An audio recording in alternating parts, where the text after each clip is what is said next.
옛날 옛적 프랑스의 어느 작은 마을에는 장미가 가득 핀 아름다운 정원이 있었습니다.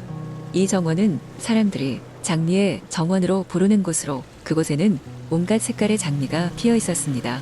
이곳을 가꾸고 있는 사람은 마리가 할머니였는데 그녀는 장미를 무엇보다 사랑했습니다. 마을 사람들은 마리가 손수 가꾼 정원 덕분에 마을이 늘 향기롭고 환한 기운이 감돈다고 이야기하곤 했습니다. 어느 날 마리가 마을에 장을 보러 간 사이 정원에 작은 생쥐 한 마리가 들어왔습니다. 귀여운 회색 생쥐는 정원 여기저기를 탐방하며 놀고 있었는데 이내 가장탐이 나는 큰 빨간 장미를 발견했습니다. 생쥐는 장미가 너무나도 아름다워서 잠시 그 자리에서 떠나지를 못했습니다. 생쥐는 이내 용기를 내어 장미에게 말을 걸었습니다. 안녕, 장미야. 너는 정말 온 세상의 장미 중에서 가장 아름다워 보여. 혹시 나랑 잠시 이야기해 줄 수 있어? 장미는 부드러운 미소로 대답했습니다. 물론이지, 작은 생쥐야. 여기에 온 걸 환영해. 생쥐와 장미는 매일같이 이야기를 나누며 친구가 되었습니다. 생쥐는 장미에게 들은 이야기들을 마을 이곳저곳에 전하고 다녔고 장미는 그런 생쥐를 귀엽게 바라보았습니다. 사람들은 생쥐가 장미와 대화할 수 있다는 것을 믿지 않았지만 생쥐는 상관하지 않았습니다. 그런데 어느 날 정원에 벨라라는 이름의 거대한 고양이가 나타났습니다. 벨라는 이 지역에서 제일 무서운 고양이로 한번 들어오면 모든 작은 동물들이 벌벌 떨곤 했습니다. 생쥐는 벨라에게 잡히지 않으려고 장미에게 몸을 숨겼습니다. 장미는 생쥐를 보호하려 물방울을 맺어 벨라에게 보내어 그녀의 관심을 다른 곳으로 돌렸습니다. 결국 벨라는 물방울을 따라 정원의 다른 곳으로 향했고 생쥐는 안도의 한숨을 쉬었습니다. 고마워, 장미야.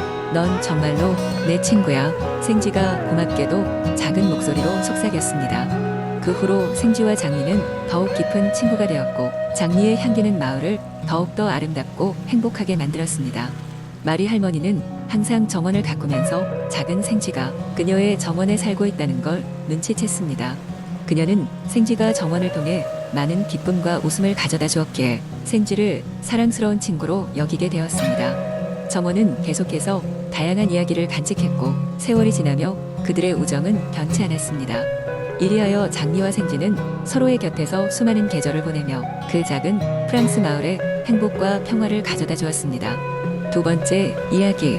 옛날 옛적 프랑스의 한적한 마을 근처에는 장대한 베르사유 성이 있었다. 그 성은 눈부신 장미 정원으로 둘러싸여 있었는데 그 장미들은 낮에는 강렬한 햇볕을 받아 화려하게 빛났고 밤에는 달빛 아래서 은은하게 반짝였다. 이 장미 정원에는 특별한 비밀이 숨겨져 있었다. 바로 마법에 걸린 장미들이라는 것이었다. 오래전에 베르사유 성은 아름다운 한 공주가 살고 있었다. 그녀의 이름은 엘라였고 그녀는 누구보다 장미를 사랑하여 이곳에 장미 정원을 만들었다. 하지만 공주는 불행하게도 너무 이른 나이에 세상을 떠났고 그녀의 영혼은 장미 정원에 갇히고 말았다. 그녀의 영혼은 매일 밤 장미들 사이를 거닐며 시간을 보냈고 그녀는 외로움을 달래기 위해 스스로 마법을 부려 장미들로부터 지혜를 얻었다. 시간이 흘러 마을 근처에는 젊고 호기심 많은 소년 마르셀이 살고 있었다. 마르셀은 항상 모험을 꿈꾸었고 베르사유 성의 장미 정원에 얽힌 전설을 듣고 무척 궁금해졌다. 그는 그 전설을 확실히 확인하고 싶어 어느 날 밤 몰래 성으로 가기로 결심했다. 마르셀은 밤이 깊어지자 몰래 성으로 들어갔고 장미 정원에 도착했다. 정원에는 달빛이 비치고 있었고 달의 장미들은 정말 매혹적인 광채를 뿜어내고 있었다. 마르셀이 가까이 다가가자 갑자기 장미들이 흔들리며 낮고 우아한 목소리가 들렸다. 누가 우리의 고요한 밤을 방해하느냐. 깜짝 놀란 마르셀은 가만히 서서 말을 이어갔다. 저는 마르셀입니다. 이곳에 전설을 확인하고 싶어서 왔어요. 그 순간 정원의 중심에서 가장 크고 아름다운 장미가 열리며 공주 엘라의 환영이 나타났다. 엘라 공주는 마르셀에게 미소를 지으며 말했다. 이곳에 온 것은 용기 있는 행위이다. 그렇지만 내가 진정으로 이곳의 비밀을 알길 원한다면 나는 너에게 한 가지 임무를 줄 것이다. 마르셀은 공주의 이야기에 귀를 기울였고 그녀의 제안을 받아들였다. 공주 엘라는 마르셀에게 말하는 동물들을 만나는 방법을 알려주었고 그 동물들은 정원의 마법을 유지하는 데 필요한 지혜를 전수할 수 있다고 하였다. 마르셀은 동물들과 이야기하며 장미 정원에 숨겨진 비밀을 하나씩 알게 됐다.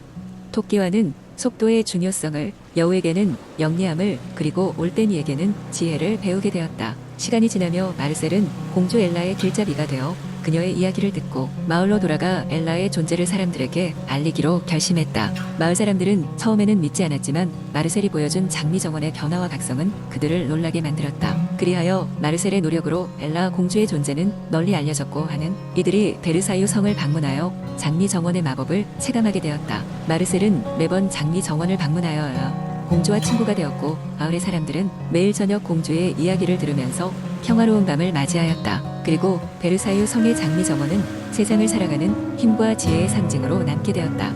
세 번째 이야기. 옛날 옛적 프랑스의 작은 마을 라 벨라타인에는 하늘빛 대지라는 신비로운 지역이 있었습니다. 하늘빛 대지는 대지의 색깔이 하늘의 푸른빛을 닮아해서 사람들에게 경외심을 불러일으켰습니다. 사람들은 하늘빛 대지에 다가갈 수 없었고 그 위에는 전설적인 존재 푸른 여왕이 살고 있다고 믿었습니다. 푸른 여왕은 이 마을을 평화롭게 지켜주는 수호자였으며 그녀의 존재 덕분에 마을 사람들은 비옥한 땅에서 풍요로운 삶을 누리고 있었습니다. 하지만 그녀의 모습을 본 자는 아무도 없었습니다. 그저 대지의 푸른빛을 통해 그녀의 존재를 느낄 뿐이었습니다. 어느 날 호기심 많고 용감한 소년 루카스는 하늘빛 대지의 비밀을 풀고자 모험을 떠나기로 결심했습니다. 마을 어르신들은 그의 용기를 칭찬하면서도 걱정하는 마음을 감출 수 없었습니다. 푸른 여왕을 존중해야 한다네 그녀의 영역을 침범하는 것은 위험하네 라며 충고하였습니다. 루카스는 깊은 숲을 지나고 고요한 호수를 건넜습니다. 그의 여정은 길고도 험난했지만 하늘빛 대지에 가까워질수록 그는 심장이 두근거리며 기쁨과 두려움이 교차하는 감정을 느꼈습니다. 마침내 그는 하늘빛 대지의 경계에 도달했으나 한 발자국도 더 가까이 다가갈 수 없었습니다. 그 순간 맑고 고요한 목소리가 울려 퍼졌습니다. 여기까지 오다니 대단한 용기구나. 소녀나 하늘에서 빛이 내려오며 마치 푸른 여왕의 모습을 드러내는 듯 했습니다. 그녀는 루카스를 바라보며 미소 지었습니다. 푸른 여왕은 그에게 이 땅에 지닌 비밀을 알려주었습니다. 이곳은 자연의 경이로움과 인간의 마음이 조화를 이루는 곳이란다. 이 대지가 푸른빛을 띠는 이유는 인간의 선의와 희망이 이곳에 깃들어 있기 때문이지.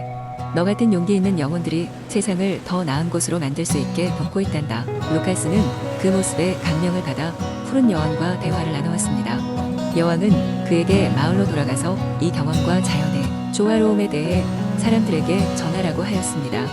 하늘빛 대지의 비밀을 알게 된 루카스는 자연과 인간이 조화를 이룰 때 세상이 얼마나 아름다울 수 있는지를 깨달았습니다. 마을로 돌아온 루카스는 이 경험을 사람들과 나눔으로써 마을 사람들에게 자연을 존중하고 보살피는 마음을 심어주었습니다.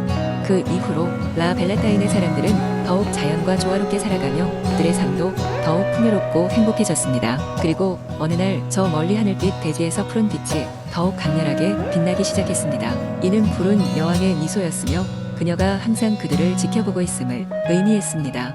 사람들은 이제 하늘빛 대지를 존중했으며 루카스의 이야기는 대대로 전해 내려오며 자연의 소중함과 조화의 중요성을 일깨워 주었습니다. 이러한 전설은 푸른 여왕과 하늘빛 대지가 있는 한 절대로 잊혀지지 않을 것입니다. 네 번째, 이야기. 옛날 옛적 프랑스의 한 작은 마을에 플로리라는 아름다운 소녀가 살고 있었습니다. 플로리는 항상 자신만의 특별한 정원을 가꾸는 것을 좋아했는데 그 정원에는 마을 어디에서도 볼 수 없는 희귀하고 아름다운 꽃들이 피어 있었습니다. 그녀의 정원은 마을 사람들에게 기쁨을 주었고 플로리는 꽃을 사랑하는 마음 덕분에 마을에서 큰 존경을 받았습니다. 어느 날 플로리는 전설 속이라 플레르 에페르드라는 꽃에 대해 들었습니다. 이 꽃은 하얀 달빛에서만 피며 사람들에게 무한한 행복을 가져다 준다는 이야기가 전해졌습니다. 플로리는 즉시 그 꽃을 자신의 정원에 심고 싶어졌고 그녀의 마음은 오로지 이 꽃을 찾아가기에 집착하게 되었습니다. 마을 사람들은 그녀에게 그 꽃을 찾으러 가는 길이 얼마나 위험한지 경고했지만 플로리는 그들의 말을 듣지 않았습니다. 그녀는 준비를 마치고 자신만의 모험을 시작했습니다. 그녀의 여정은 우여곡절로 가득 차 있었습니다. 깊은 숲을 지나야 했고 냉혹한 산을 넘어야 했으며 때로는 배고픔과 피로로 인해 지쳐가기도 했지만 플로리는 결코 포기하지 않았습니다. 어느 날 밤 그녀는 마침내 그 꽃이 있다는 전설의 달빛 들판에 도착했습니다. 그 들판은 달빛에 은은히 빛나며 마치 꿈속의 장면 같았습니다. 그리고 그곳에서 플로리는 마침내 라 플레르 에페르디를 발견했습니다. 눈부시게 하얗고 고결한 모습의 꽃이었으며 그녀는 한순간 숨을 멈춘 채 그것을 바라보았습니다. 플로리는 그 꽃을 조심히 다룬 후 자신이 걸어온 길을 돌아가기 시작했습니다. 그러나 돌아오는 길은 예상보다 훨씬 더 험난했습니다. 갑작스러운 폭풍이 그녀의 길을 막았고 마을로 돌아가는 길을 잃고 말았습니다. 수없이 같은 곳을 빙빙 돌다가 그녀는 점점 지쳐갔습니다. 마침내 플로리는 포기하려는 찰나 바람에 실려오는 다른 사람들의 희미한 목소리를 들었습니다. 그녀는 용기를 내어 그 목소리를 따라갔고 마침내 마을로 돌아오는 길을 찾게 되었습니다. 마을 사람들은 그녀를 반갑게 맞아주었고 플로리는 무사히 돌아온 것만으로도 큰 안도감과 기쁨을 느꼈습니다. 플로리는 그 꽃을 자신의 정원의 가장 중심에 심었습니다. 그리고 그녀는 그 꽃이 무한한 행복을 가져다 준다는 전설이 사실임을 깨달았습니다. 단지 꽃 자체가 행복을 가져다 준 것이 아니라 그 꽃을 찾는 여정에서 배운 용기와 인내가 더 큰 행복을 가져다 준 것을 말입니다. 플로리는 자신이 선택한 길을 돌아보며 비로소 진정한 행복의 의미를 깨닫게 되었고 그녀의 이야기는 오랫동안 마을 사람들에게 전해졌습니다.